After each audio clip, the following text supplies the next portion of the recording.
Bonjour à tous, nous sommes le 6 décembre 2024 en Gironde, sur un lieu déjà filmé plusieurs fois. Il est 13 h et il fait 14 degrés.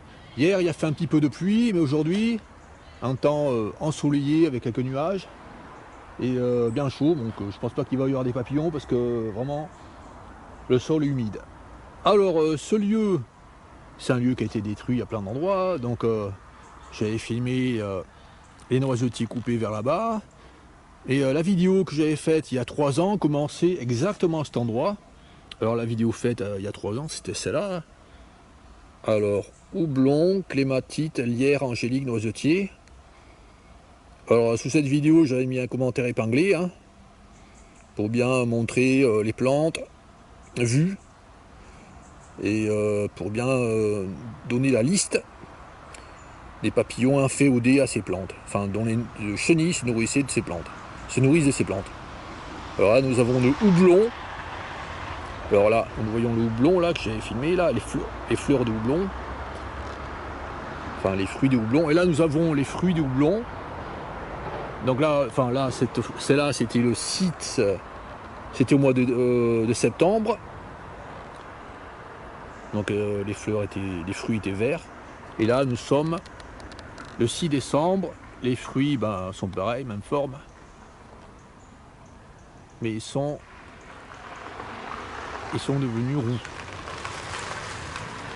Donc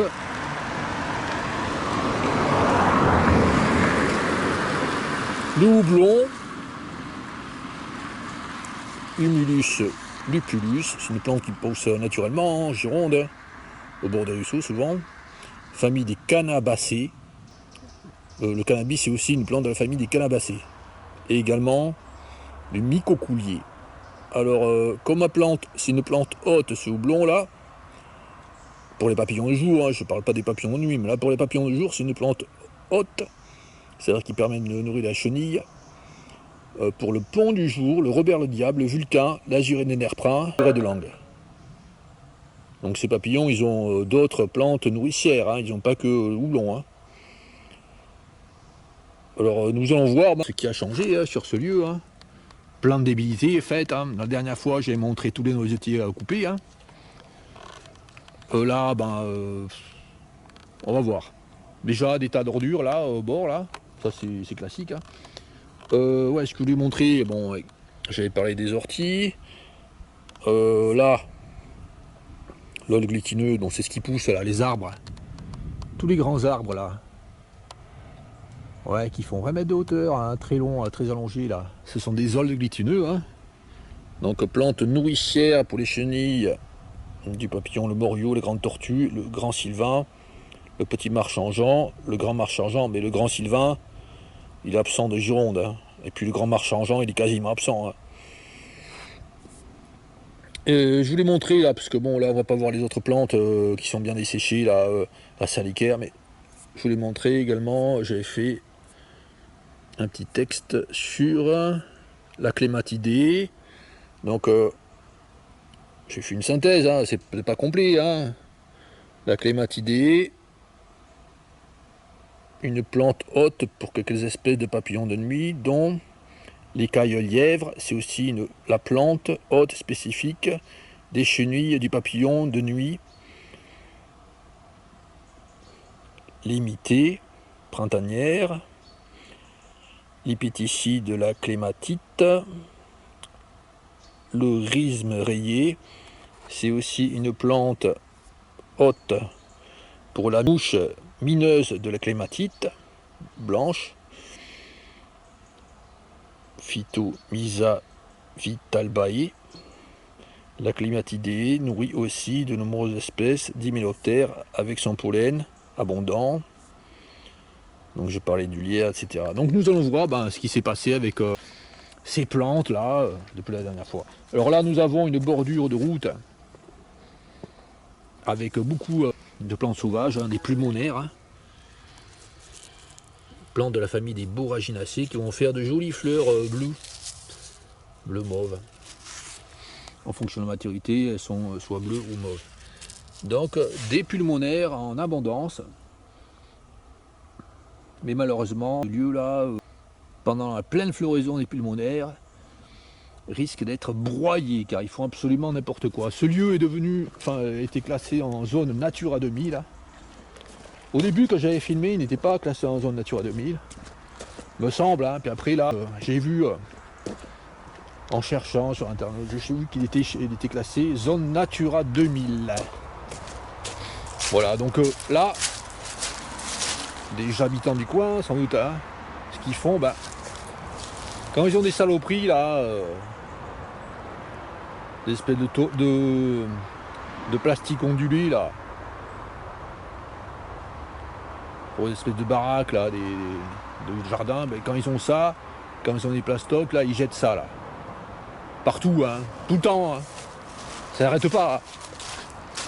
Donc là, il y a un gars qui est venu, bon, je pense que j'avais déjà filmé ça la dernière fois, hein, qui est venu nettoyer, donc tout ce qui est noisetier au bord là, ont été massacrés là. Là, celui-là qui est complètement massacré fait 5 cm de diamètre.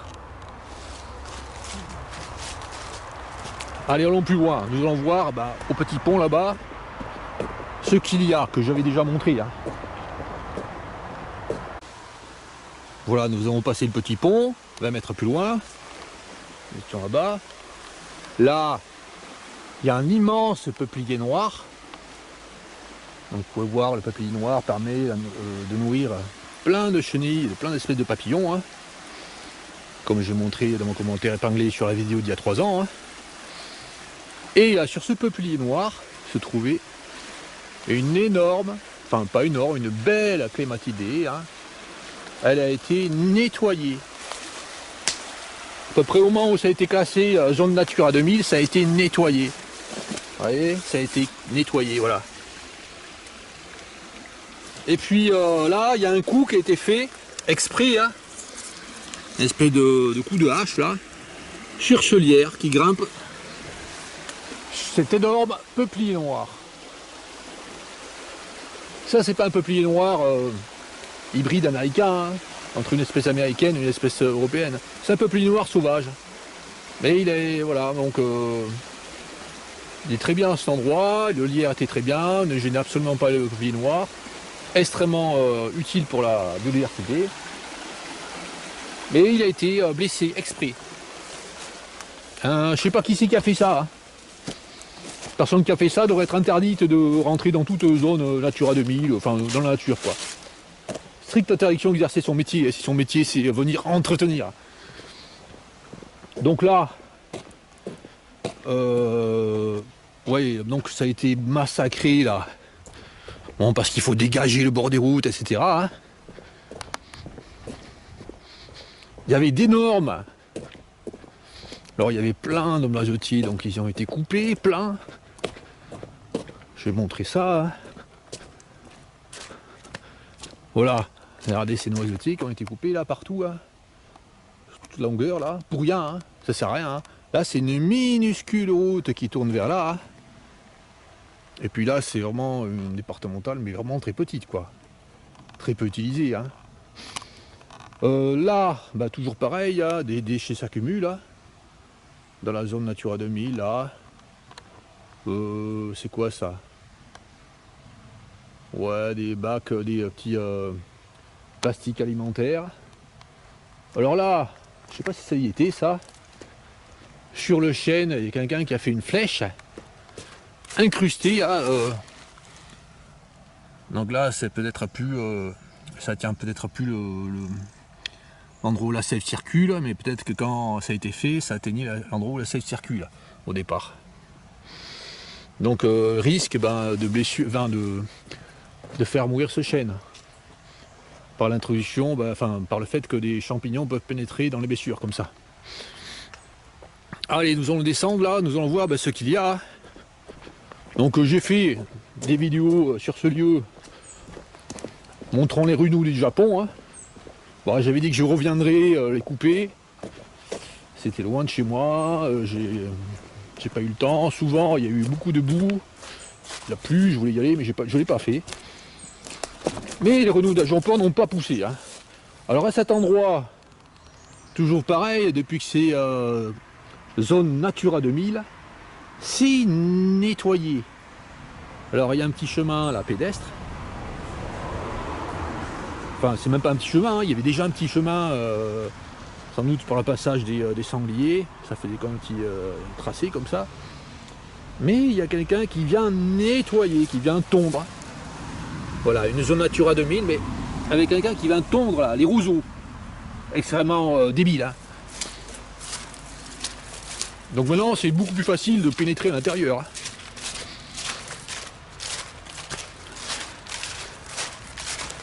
Donc avant, ça pouvait être des gens qui s'intéressaient à la nature, qui rentraient parce qu'il fallait être motiver, parce qu'il y a un peu d'herbe sur le côté, enfin légèrement. Hein. Et maintenant, bah, les gens ils peuvent rentrer comme ça très facilement. Tout ça, ça a été tondu. Hein. Si les roseaux sont si bas que si ça a été tondu normalement, c'était des roseaux comme ça là. C'est pas non plus difficile à rentrer, hein, mais bon, ça faisait 70 cm de hauteur. Ils ont tondu. Tondent régulièrement dans une zone Natura 2000. Hein. Complètement débile. Hein.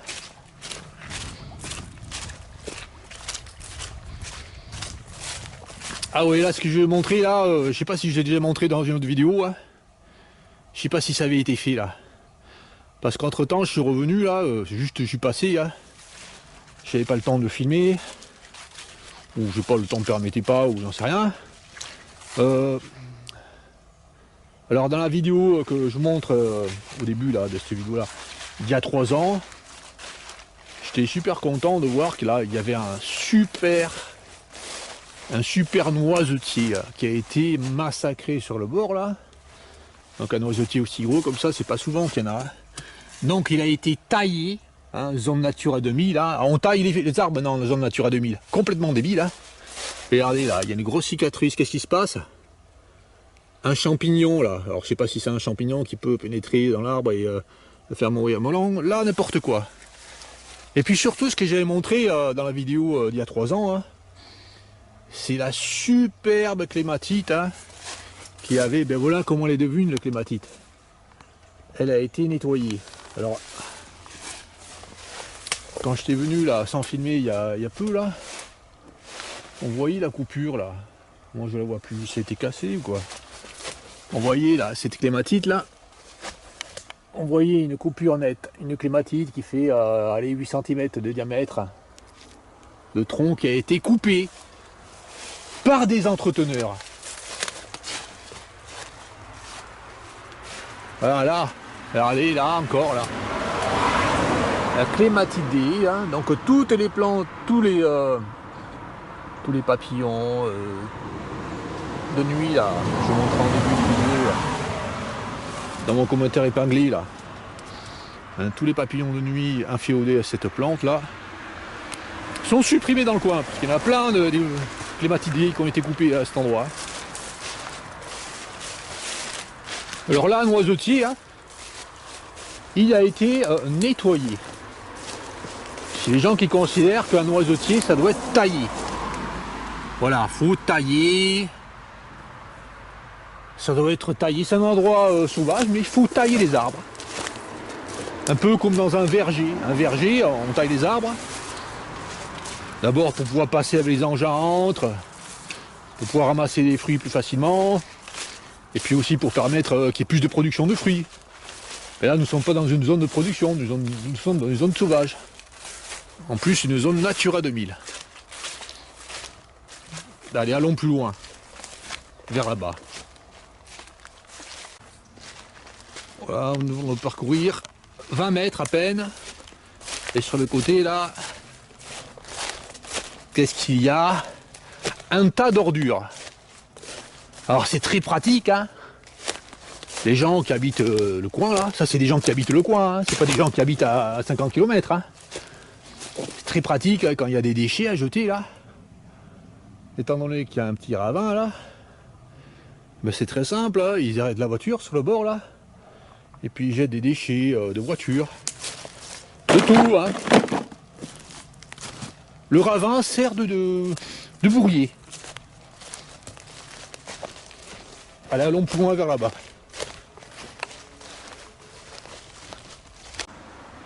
« 50 mètres plus loin, nous arrivons devant la grotte, à l'intérieur de laquelle j'avais filmé l'araignée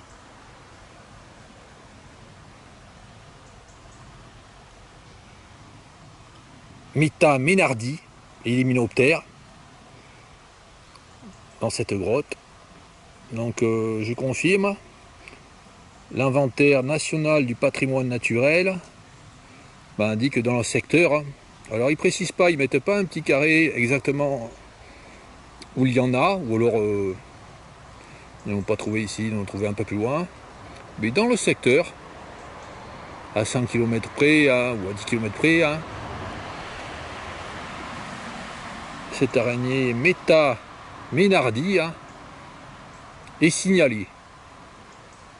Alors qu'en Gironde, c'est pas Meta menardi qu'il y a, généralement dans les grottes, c'est ça, l'araignée voisine, qui est Meta brunetti, que j'ai filmé de très nombreuses fois. Donc sur ce lieu, ça a été nettoyé. Alors, devant la grotte, à cette période de l'année là, il devrait y avoir la plante, l'élébore vert. Ah ben il n'y a plus d'élébore vert. Tout simplement parce qu'ils ont fait un nettoyage. Et maintenant, régulièrement, ils font un nettoyage. Là, on voit ce fragon qui a été coupé parce qu'il y a quelqu'un, là, un agent de la mort, un crétin de l'extrême, qui vient nettoyer. Donc, pour lui, il n'y a pas de plante particulière sur ce lieu. Il n'y a pas de plante peu commune. Il ne connaît rien. C'est un crétin absolu. Donc, dès qu'il voit les bords verts sur ce lieu, il passe dessus, il nettoie, il appelle ça nettoyer, il coupe tout. Donc là, tout. Alors avant c'était sauvage, maintenant là, tout petit arbre couché est coupé, tout est nettoyé. Les arbres morts laissés, non. Ou alors ils sont laissés morts, mais souvent ils sont coupés, nettoyés. Donc fini. Là, et les bords, il y en avait devant là. J'en ai filmé plusieurs. Nous sommes là, au bord du ruisseau, où j'avais fait cette vidéo là, fleurs sauvages de forêt en France, en avril. Alors j'avais fait cette vidéo là, qui a bien marché,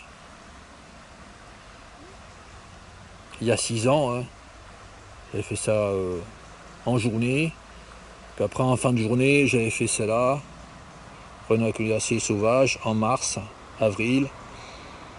Après là, dans celle-là, là, qui se trouve en soirée, j'ai filmé le long de la route de la départementale, là, ce qu'il y avait comme fleurs.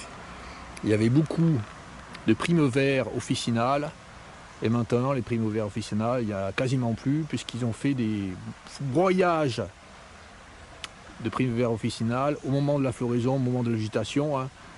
Donc les primevères officinales ont repoussé dans les années suivantes plus petites, puis ils ont fini par disparaître la plupart.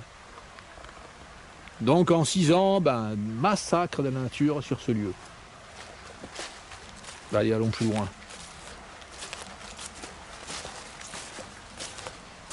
Alors tout sur ce lieu également, là il y a le ruisseau, et sur les berges là pousse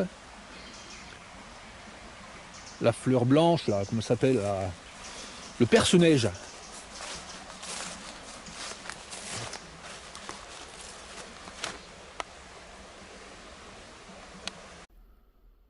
Au fond de la grotte à 10 mètres, toujours ces escargots brillants là, plats. Escargots qui vivent dans la litière des forêts. Et là dans la grotte, ils se trouvent très bien. Et puis également, nous avons là le papillon, la découpure. Scoliopteryx libatrix. Là, la découpure.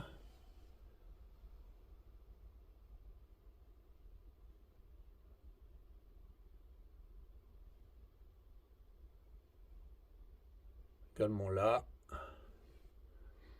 Là, nous avons une araignée.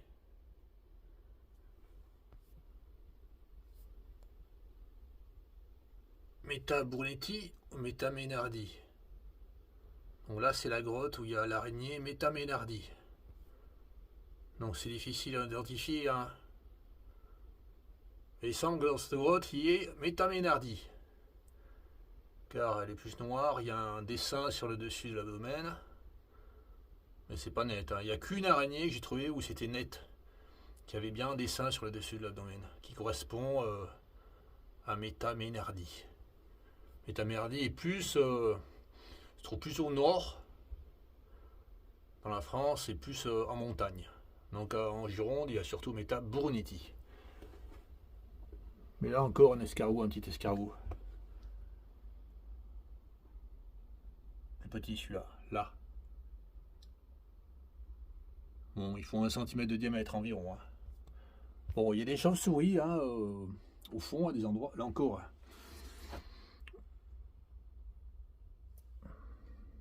Le papillon, la découpure, disons en français la découpure, qui hiberne dans les grottes à l'état adulte. Il y a des chauves-souris là au plafond. Les chauves-souris, je les éclaire pas. Je les dérange pas, je les laisse.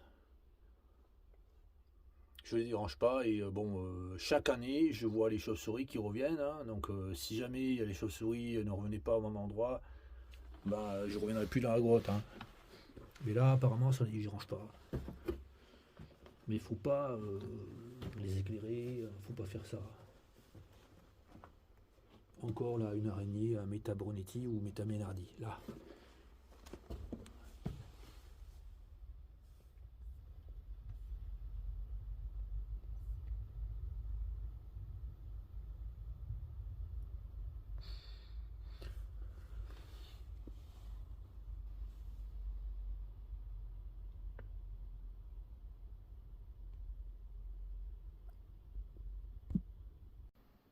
.10 mètres plus loin, sur une autre section de la grotte, à 10 mètres de profondeur, le papillon là de découpure, très joli là, avec une petite gouttelette d'eau de rosée dessus. Donc la découpure,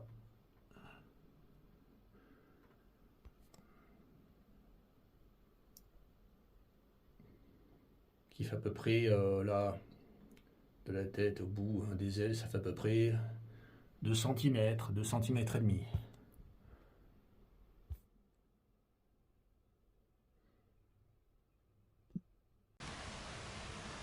Allez, nous quittons les grottes, où ça a été bien nettoyé devant, hein, avec les rotophiles là.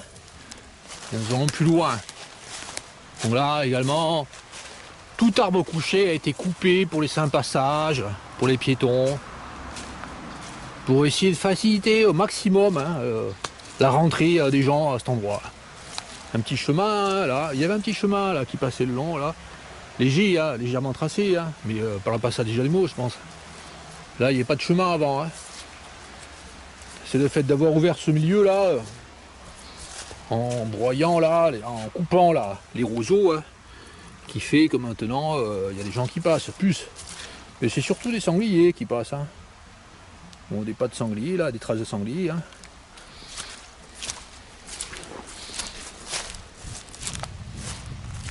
Un peu plus loin là, nous avons la zone à renouer de Japon que j'ai cassé avec un bâton. Hein. C'est renoué du Japon.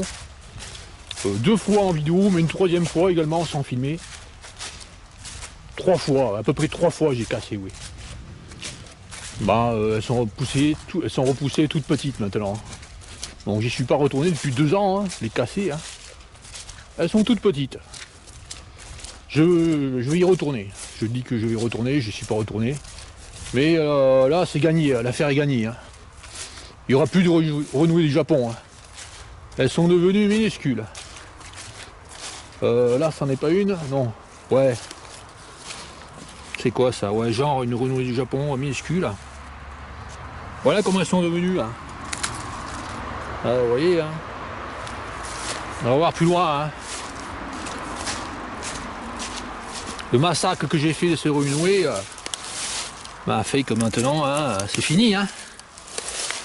Alors c'est pas les gens qui s'occupent de l'environnement, c'est pas les gens qui s'occupent des zones Natura 2000 qui font ça, hein, parce qu'ils n'en ont rien à carrer apparemment. Hein.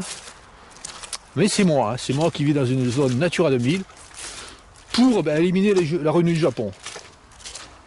Bon, ceux qui travaillent, ils font des panneaux, des petits panneaux, la biodiversité, blabla. Mais en fait, ils font rien. Pas grand chose. Hein. Bon, surtout leurs gentils. On est des gentils, on protège et tout. Alors là, toujours des tas de plastoc jetés. Morceaux de plastoc jetés depuis la route. Hein. Par des habitants du coin, hein, qui habitent des villages un peu loin. Hein. Et puis également, ces gens-là, qui jettent des plastocs, ont également jeté, probablement, hein, des déchets de jardin dans lesquels se trouvaient des souches de renouilles du Japon. Ce qui fait qu'après, il y a eu des renouilles du Japon qui ont poussé sur ce lieu. Ce lieu remarquable. Enfin, considéré comme remarquable. D'ailleurs, classé Natura 2000.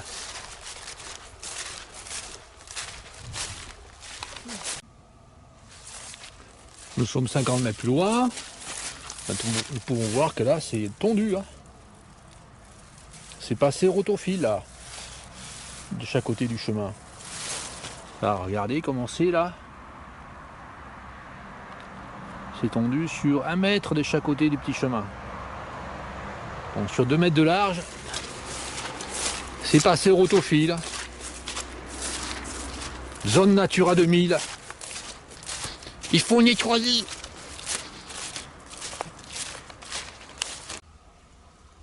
« 50 mètres plus loin, nous arrivons au niveau de la petite baraque en tôle, là. De l'autre côté du ruisseau. Et nous avons les renouilles du Japon, qui étaient très abondantes à cet endroit. Donc elles ont repoussé, hein. Je les ai coupées 3 fois. J'ai pas fait un acharnement. Hein. Elles ont repoussé, mais regardez comment elles ont repoussé. Voilà, ça c'est une renouille du Japon qui repousse. Après avoir été coupées 3 fois. Bon, certaines sont grosses. Hein. Si j'avais pas coupé, elles seraient toutes comme ça. Elles seraient toutes même plus grosses que ça. Voilà, ça sert plus grand chose, hein, les couper, puisque la sève est redescendue là, dans le sol. Mais là, si je reviens là, au printemps, je vais toutes les couper là. Ensuite, je vais recommencer, puis là c'est gagné déjà, là, regardez. Là, c'est fini, hein, il n'y aura plus de renouilles du Japon. Hein. On peut remarquer que là, les gens qui font la tonte débile du petit sentier, là, vous voyez, c'est tondu, là. Encore, là, c'est tondu tout le long, hein, 1 mètre de chaque côté du petit chemin, là. Enfin, l'endroit où on met les 2 pieds, là, ça fait 20 cm de large, et puis là, de chaque côté, 1 mètre, c'est tondu. Les gens qui font ça, là, ils le font plusieurs fois, ils viennent au printemps, ils font que ça, quoi. Ils ne touchent pas du tout renouilles du Japon. Hein. Ils s'en foutent, hein. C'est moi qui le fais, voilà. Ils en ont rien à foutre. Hein. Vous voyez là, ils ont repoussé. Hein. Normalement, si quelqu'un s'occupait de ce lieu là, les renouilles du Japon auraient dû être coupées. Non, non. Aussi, je ne vais pas couper les renouilles du Japon là pour montrer également. Là, je sais que c'est gagné, donc c'est pour montrer. Parce qu'on pourrait me dire, oui, de toute façon, il y en a qui s'en occuperaient. Non, personne ne s'en occupe. Hein. Ah, regardez là. La sève est bien redescendue. Hein. Là, de celle-là, là, dans le sol. Voilà, et moi si j'étais passé, j'aurais tout coupé comme ça, là. Avec un bâton en tapant. Donc il y a les rigolos là qui font des vidéos, hein. Enfin des rigolos, des officiels, hein. France, Région 3, association, enfin de bidons, des trucs bidons, hein, qui montent dans des villages, qui détruisent les renouilles du Japon. Alors des équipes, réinsertion, tout ça, pour les jeunes, une équipe de jeunes, association, enfin des trucs comme ça, quoi, vont détruire, je sais pas quoi, club de surf, vont détruire la renouille du Japon dans un village. Alors ils détruisent la renouille du Japon juste autour là d'une petite place, à côté d'un supermarché, et puis ce qu'ils font, c'est déterrer à la pioche toutes les racines. Alors ils font un travail colossal, hein. Débile, complètement débile. Alors qu'il suffirait de passer 3-4 fois, taper la renouille du Japon avec un bâton, hein. Non, non, eux, ils prennent des bêches, des outils, etc. Donc un travail débile, inutile, en plus destructeur, hein, parce que détruit le sol, tout. Hein. Il suffirait de taper la Renouille du Japon avec un bâton. Mais là, les gens ils comprennent pas. Hein. Puis il y a plein de gens hein, sur mes vidéos, là, sur ça, là, qui disent bah, n'importe quoi, la Renouille du Japon repousse toujours. Ouais, ils aiment bien les gens comme ça. Beaucoup de gens aiment les légendes. Ils aiment bien les légendes. La Renouille du Japon, la plante invincible. Ça, ils adorent. Hein. Plein de gens sont comme ça, quoi. Donc à partir de là, oui, oui, allez, vas-y, ta Renouille du Japon, elle repoussera toujours. Hein. C'est une plante magique. Hein. Voilà, faut leur dire ça, quoi. Je crois que c'est pas la peine, quoi. La Renouille du Japon, la plante qui repousse toujours, quoi qu'on fasse. Il faut déterrer. Et puis il y a même des chantiers comme ça, 80 000 euros. Hein. Le long de la Durance, je crois que vers Avignon, par là-bas, qui sont présentés. Je sais pas si elles sont toujours sur Internet, ces vidéos, sur YouTube. Hein. Où il y a un grand chantier, budget 80 000 euros. Hein. Avec un tractopelle qui vient déterrer sur 2 mètres de profondeur la Renouille du Japon. Alors que moi je fais la même chose, hein. Enfin je fais pas la même chose, je fais mieux. Hein. Je détruis la Renouille du Japon sans détruire le reste de la nature. Hein. Je détruis la Renouille du Japon avec un bâton. Un bâton que je trouve comme ça là. Un petit bout de bois, je tape sur les tiges de Renouille du Japon qui sont extrêmement tendres et puis ça détruit la Renouille du Japon. Mais par contre il faut le faire plusieurs fois. Faut pas le faire une seule fois dans l'année, faut essayer de le faire 3-4 fois moins. Alors là, à défaut de détruire les Renouilles du Japon, ce qu'ils détruisent, ce sont les roseaux. Vous voyez, il y a un tailleur de roseaux qui vient. Hein. Alors un tailleur de roseaux, mais également s'il passe devant une fleur d'élébore fétide, non d'élébore vert, il coupe les élébores verts. Et puis il coupe également ça là. Ces plantes, ce lamier là, qui commence à fleurir là. Ouais, lamier tacheté, ouais, je crois bien c'est le lamier tacheté, ouais. C'est un lamier, c'est pas le lamier pourpre, hein, c'est un lamier qui ressemble au lamier pourpre, mais par contre les fleurs sont beaucoup plus grandes. Hein. Il commence à fleurir en décembre. Et puis là, dès fin décembre, bon ça dépend des années, hein, ça dépend s'il a fait une année chaude ou pas. Hein. Dès fin décembre, nous avons les perce-neiges qui poussent sur les bordures là. Tiravin, il n'y en a pas beaucoup. Hein. Là encore des lamiers. Là ils sont bien poussés les lamiers. Hein. Donc il y a toujours des fleurs hein, sur ce secteur. Hein. Toute l'année il y a des fleurs. Il n'y a pas un seul moment de l'année où il n'y a pas de fleurs.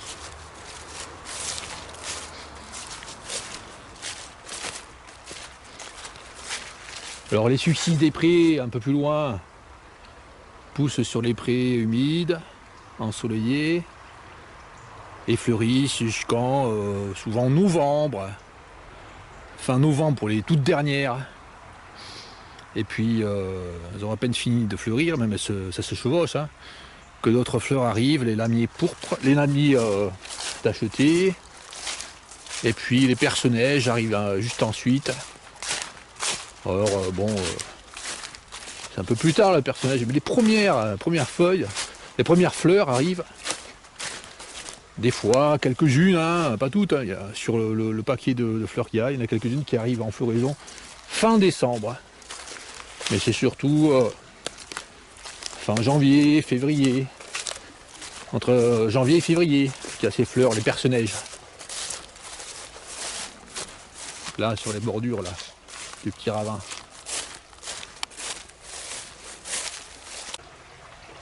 Bon là c'est 100 mètres plus loin, c'est sur un lieu que j'ai cassé que 2 fois au lieu de 3 fois, ou au lieu de 4 fois. Donc les renouilles du Japon, ben, elles sont bien grandes, hein. Elles font 2 mètres. Mais j'ai quand même limité l'expansion hein, en surface des renouilles du Japon. Hein. Là quand je reviendrai sur ce lieu également pour tout casser. Hein. Vous voyez, hein, bah, personne ne vient casser hein, ces renouilles du Japon. Hein.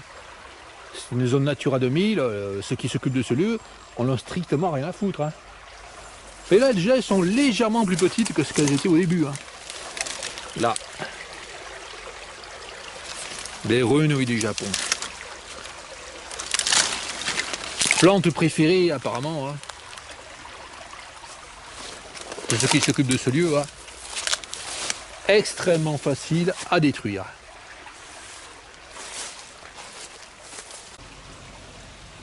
Nous étions vers là-bas à 50 mètres, à côté des ruines du Japon. Donc là je montre l'autre côté du ruisseau, hein. Donc il n'y a pas de chemin de l'autre côté du ruisseau, il n'y a pas de chemin tracé, hein. On voit qu'il y a une végétation basse avec des orties, des roseaux. On voit comment le chemin fait pour aménager, destiné aux pêcheurs, hein, qui viennent, hein, qui font des concours de pêche, là, ils font des lâchers de truites. Donc ils font venir ils essaient de venir un maximum de gens, hein, sur ce lieu, hein. Enfin, je sais pas s'ils le font toujours, mais à un moment donné ils faisaient ça, hein. Ils pouvaient très bien, les gens passer à un endroit, comme c'était avant, avec un chemin qui se fait naturellement, hein, comme celui-là un peu là. Je m'en mets les pieds, hein. Mais avec des roseaux un petit peu plus haut sur le côté là. Mais non, ils préfèrent tout nettoyer, venir passer le rotofil sur une zone Natura 2000. Bon, j'ai pas trouvé des fleurs de perce-neige, enfin pas les fleurs, j'ai même pas trouvé de tiges de perce-neige. Bizarrement il n'y en a pas, bon je sais pas, elles vont peut-être pousser un peu plus tard, hein. Même les tiges, hein. Même les feuilles je veux dire. Voilà, ce côté là, des perce-neige sur le bord là. Il y en a normalement. Nous étions vers là-bas, 100 mètres, sur le bord du petit ruisseau, là, le ruisseau passe là, il y a un petit chemin. Là, le petit chemin au bord du ruisseau. Là, nous avons la route, donc nous sommes à peu près à 100 mètres de hauteur par rapport au sol, ouais, un peu plus de 100 mètres, hein, allez, 8 mètres. Là, nous avons une prairie plus loin, partagée avec une haie en plein milieu de la prairie, là. Et la haie a été nettoyée, on voit qu'elle a été coupée, taillée, hein. Alors ça détruit tout, hein. C'est minable à un point extrême, hein. Mais ça, c'est tout à fait autorisé, hein, apparemment, hein. Alors vous voyez là, un arbre qui n'a pas été coupé. Prunelier, apparemment, mais tout le reste a été ramené à une hauteur d'1,50 m. Ce qui fait que tout ce qu'il y avait comme biodiversité dedans, là, ça l'a détruit, hein. Finalement, à force de faire ces débilités extrêmes de taillage de haies, là, il va y avoir des haies constituées uniquement de ronces.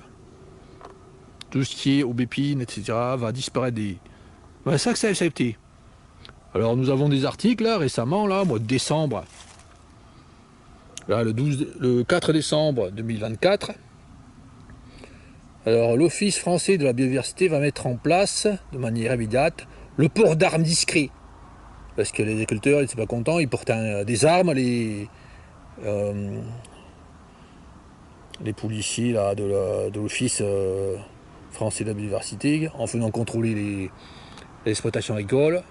Oh, c'est gentil, maintenant on porte l'arme, mais discrètement. Est-ce qu'il y a vraiment besoin de venir avec une arme comme ça, contrôler les papiers administratifs, etc. Il n'y a pas besoin, hein. Donc en plus, quand ils sanctionnent, c'est complètement ridicule, hein. Une personne, là, on peut voir des articles sur internet à ce propos, hein. Une personne qui détruit 140 mètres de haie, qu'est-ce qu'elle a comme sanction? On lui dit, vous devez, vous devez arrêter, un truc comme ça, ou vous devez, ou une personne qui détruit quelque chose, vous devez remettre en place ce que vous avez fait, puis si la personne ne fait rien, elle ne réagit pas à ce qu'on lui demande, au bout de quelques mois, elle a une sanction, elle a une amende de 500 €, voilà. Donc c'est débile, ces trucs-là. Pourquoi venir embêter les gens, les mener au tribunal? Personne suffirait de faire une amende, exactement comme les amendes pour les dépassements de vitesse. La personne, elle fait une connerie comme ça, mettons une haie taillée de manière débile sur 150 mètres, ça ferait, allez, 150 € les 10 mètres. Bah oui, mais fallait pas le faire, hein. Elle a qu'à le savoir, la personne, hein. Après, les personnes, elles passent au tribunal, elle dit, je savais pas. Pourquoi passer au tribunal pour un truc aussi bête comme ça? Vraiment débile. Hein. Donc l'Office français de la biodiversité, bon, lamentable. Colère des agriculteurs. Les agents devront cacher leurs armes pendant le contrôle d'exploitation. Ah ben dis donc, hein. Oh là là! C'est pas étonnant que les agriculteurs se révoltent, hein. C'est insultant, hein, venir avec une arme. Comme ça, n'importe quoi. Ah ouais là, qu'est-ce que je vois là? Ça c'est les pads et les baccaris, hein. Alors je vais montrer dans ma vidéo là. À Lèche Cap Ferré, que les baccaris sont des plantes invasives, extrêmement nuisibles au milieu. Hein. Mais l'EHPAD là, pas très loin de Lèche Cap Ferré, un EHPAD qu'il y a, il a été baptisé l'EHPAD les baccaris. Parce que pour eux c'est génial. Hein. Plantes invasives, c'est génial. Hein. En fait, ils pipent rien. Lèche Cap Ferré s'attaque aux plantes invasives. C'est sur ce... Ouais. Ça c'est en cherchant là. En cherchant. Baccaris et Lèche Cap Ferré. On trouve ma vidéo là. Les presses aller entre Arès et Lèche Cap Ferré. Et puis on trouve ces vidéos là. Baccaris Lanton. Voilà. Baccaris Lanton. Ouais, aussi il y a un festival. Les Baccaris, je sais pas quoi là. Ouais, c'est dans l'EHPAD là. Ouais, non, c'est l'EHPAD qui font un festival, je sais pas quoi là. Qui s'appelle l'EHPAD les Baccaris. Hein. Nul. Absolument minable. Lèche Cap Ferré s'attaque aux plantes invasives, ouais, c'est ça, ouais. Regardez la vidéo, c'est minable, hein, pour extrême. Voilà.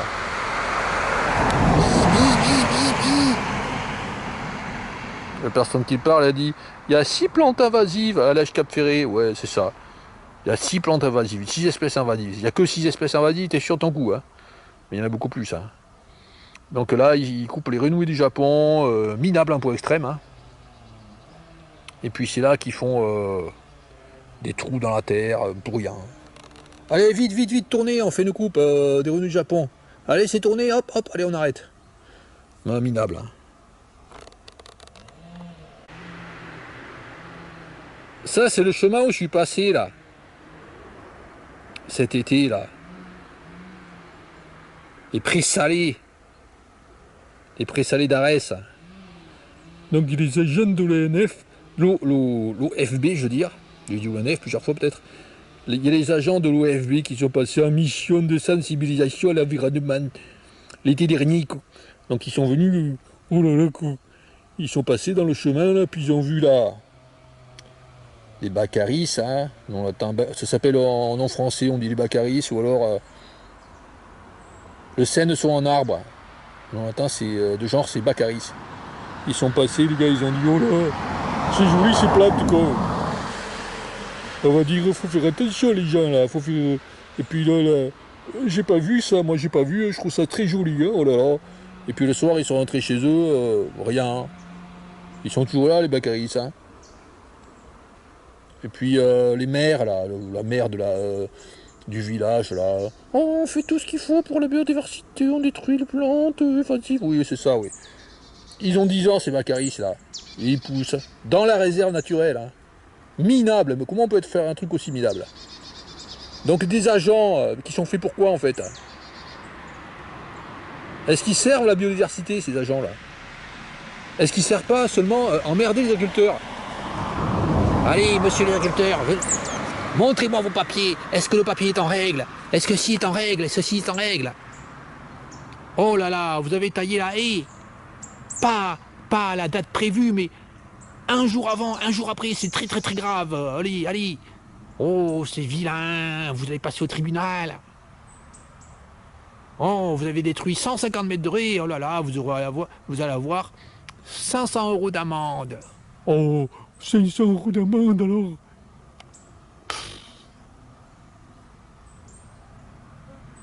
Donc voilà, une haie détruite. Dont se tape complètement l'office, probablement se tape totalement l'office de la biodiversité. Hein. Si on tape complètement, hein, si on ne tapait pas, ben, déjà ben, il m'écrirait là, il mettrait un message dessous là, la vidéo en me demandant mais où c'est? Il s'en tape. Hein. Là, il a massacré. Ramener à 1,50 m, hauteur raisonnable, con. Alors ça, c'est une personne, hein, un agriculteur, hein, dans le Médoc, hein, qui fait agriculture, enfin qui fait un élevage de vaches. Donc il a fait des études dans ce domaine. Hein. Puis il m'a dit, enfin il était très critique vis-à-vis des gens qui venaient la inspecter. Par exemple, une femme, elle lui a dit, il faut tailler vos haies à une hauteur raisonnable. Et puis il m'a raconté, le gars, que ce qu'il faisait autrefois pour les haies, qui partagent les parcelles, qui partagent les champs, là, qui partagent les prairies. Il me disait autrefois, on coupait tout un côté de la haie. C'est tous les 25 ans ou tous les 50 ans, on coupait un côté, on laissait l'autre. Ouais, tous les 25 ans, je pense, tous les 25 ans. Et 25 ans plus tard, c'était l'autre côté qu'on coupait. Régulièrement, comme ça. J'ai une taille d'haie tous les 25 ans. Bah maintenant, ben, c'est pas tous les 25 ans, c'est quand il veut apparemment, puis c'est... il faut ramener les haies à 1,50 m de hauteur à une taille raisonnable. Et puis aussi, il m'a dit, ben, parce qu'au bord de sa prairie, comme ça, là, alors, il y avait des arbres, il y a des arbres comme ça, comme au fond, là, au bord de la prairie. Il m'a dit que la responsable, je sais pas quoi, environnement, lui a dit, ben, monsieur, il faut couper vos arbres, les branches qui passent au-dessus du pré, car nous, on va voir la surface que vous avez. Avec des drones, tout ça, les satellites, on va voir la surface que vous avez. Donc il faut bien dégager la prairie. Et bien lui, il a dit, ben ouais, mais mes vaches, elles aiment bien être à l'ombre au bord de la prairie quand il fait très chaud en été, quand il fait 40 degrés. Ah ben nous, on s'en fout, nous, on veut voir la prairie de haut. C'est tout, parce qu'on veut contrôler. Voilà, bon, ça c'est les agents de l'environnement, là, je sais pas quoi, là, qui s'occupent de contrôler les agriculteurs. Hein. Alors bon, les agriculteurs, ils rejettent tout en bloc, hein, c'est pas étonnant. Hein. 50 mètres plus loin, une clématite qui a été coupée loin du bord de la route, à 2 mètres au moins. Parce qu'il faut nettoyer. Donc la clématite, elle a 40 ans, hein, et puis il y a un gars qui vient, il faut nettoyer. Ah ça là, les agents de la biodiversité là, qui contrôlent les agriculteurs, là, ils font pas grand chose. Hein.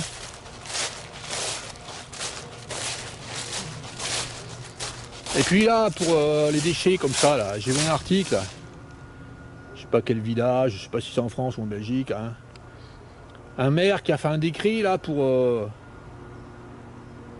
faire des amendes ou je sais pas quoi. Enfin, il y a un gars, il a pris 500 € d'amende. Parce qu'il a jeté des déchets comme ça dans les bois et on a retrouvé son nom dans les déchets. Hein. Souvent, on voit ça. Hein. Les livres, enfin, les cahiers des enfants qui sont jetés. Les fournitures scolaires, on trouve les noms des enfants. Hein. Et ben, il a pris 500 €. Alors qu'en fait, c'est pas 500 €. Hein. C'est plus. Hein. C'est 1500 € normalement. Hein. Je vois pas pourquoi il a pris 500 €. Hein. Pourquoi il a pris le maximum, hein, le gars. Enfin, je vois pas pourquoi celui qui fait ça, là, il prendrait pas 1500 €. Hein. Surtout que là, des objets comme ça, là, des encombrants, hein, c'est très facile, il suffit d'aller à la déchetterie ou même les mettre dans la poubelle. Hein. Même les gars, ils viennent jeter des déchets légers, hein, des poches poubelles. Hein. Souvent. Hein. Voilà, qu'est-ce qu'il y a là?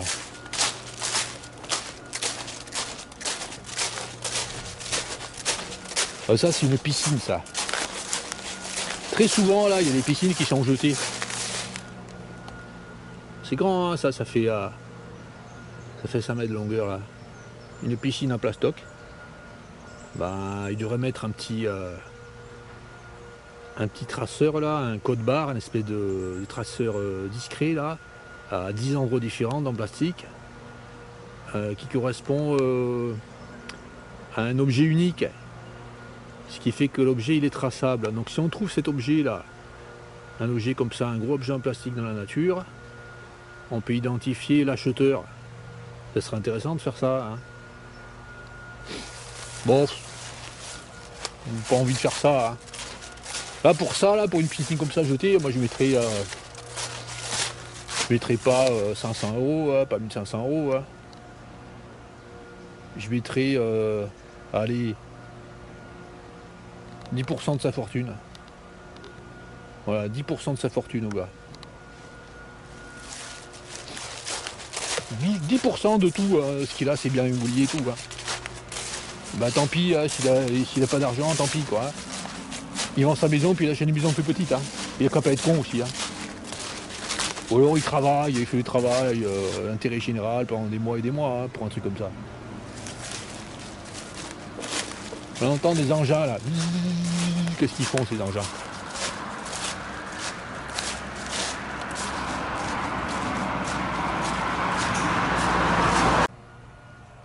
Nous étions à 50 mètres vers là-bas. Donc le ruisseau là en bas là. Et là de l'autre côté de la route, il y a une murette. Bon ça c'est un champion du monde des débilités. Hein. Donc il y a une murette qui fait 1,80 m de hauteur. Hein. Et il y a un gars qui a mis une barrière. Alors il y a murette d'1,80 m plus barrière en plastique, en grillage plastifié là, avec des poteaux en bois plantés. Hein. Je sais pas pourquoi il y a une barrière là. À quoi il sert le mur? Mais ça fait déjà une séparation. Pourquoi il met une barrière le gars en plastique?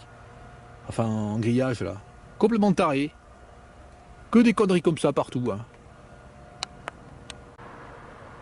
Et puis 10 mètres plus loin, il y a une brèche dans le mur. Parce qu'on pourrait me dire, oui mais il y a une brèche là-bas. Non, non, il n'y a pas de brèche. Là il y a une brèche et puis il n'y a plus de barrière. Le gars il met une barrière, il y a le mur, là où il y a le mur qui est solide. Et là où il y a le mur qui est détruit, il met plus de grillage. Donc s'il y avait une utilité pour ce grillage, hein, non, il n'y a pas d'utilité, c'est de la débilité, c'est tout. Hein. Nous étions là-bas, à 50 mètres, sur la route principale. Là, nous retournons sur la petite route de début.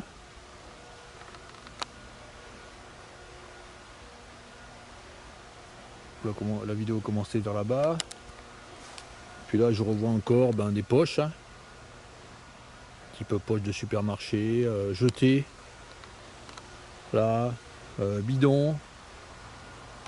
Ou poche de supermarché, ouais, jetées partout là.